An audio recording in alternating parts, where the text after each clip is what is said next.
Jain boarding जमीन व्यवहार रद्द करण्याच्या हालचाली सुरू. सूत्रांची माहिती 28 ऑक्टोबरला धर्मादाय आयुक्तांच्या समोर सुनावणी होणार. सुनावणीमध्ये आदेशाची शक्यता. सोमवारपर्यंत कागदपत्र द्या, अन्यथा मंगळवारी बॉम्ब फोडणार. माझ्याकडे प्रचंड पुरावे. रवींद्र धंगेकरांचा मुरलीधर मोहोळांना इशारा. राजकीय भविष्य धोक्यामध्ये, अशी फडणवीसांची मोहोळांना ताकीद. धंगेकरांची टीका. महायुतीमध्ये दंगा नको, धंगेकरांना सल्ला दिलाय. उपमुख्यमंत्री एकनाथ शिंदेंची माहिती. तर धंगेकर अन्यायाविरोधात लढणारा कार्यकर्ता. भाजप विरोधात भूमिका नाही, शिंदेंकडून विश्वास व्यक्त.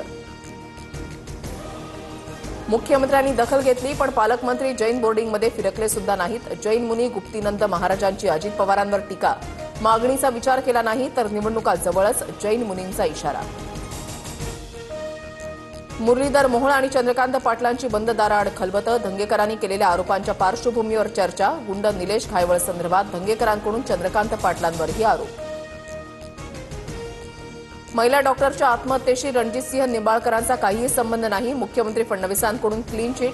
प्रत्येक गोष्टीमध्ये राजकीय भूमिका सहन करणार नाही, फडणवीसांचा विरोधकांना इशारा.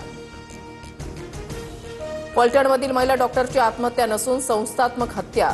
सत्तेमधील लोक आरोपींना वाचवण्यासाठी मदत करत आहेत. राहुल गांधींचा ट्विट करत गंभीर आरोप. महिला डॉक्टरची आत्महत्या नसून हत्या. सामाजिक कार्यकर्ते विजयसिंह बांगर यांचा मोठा आरोप. माजी खासदार निंबाळकर आणि त्यांच्या पीएची चौकशी करण्याची मागणी.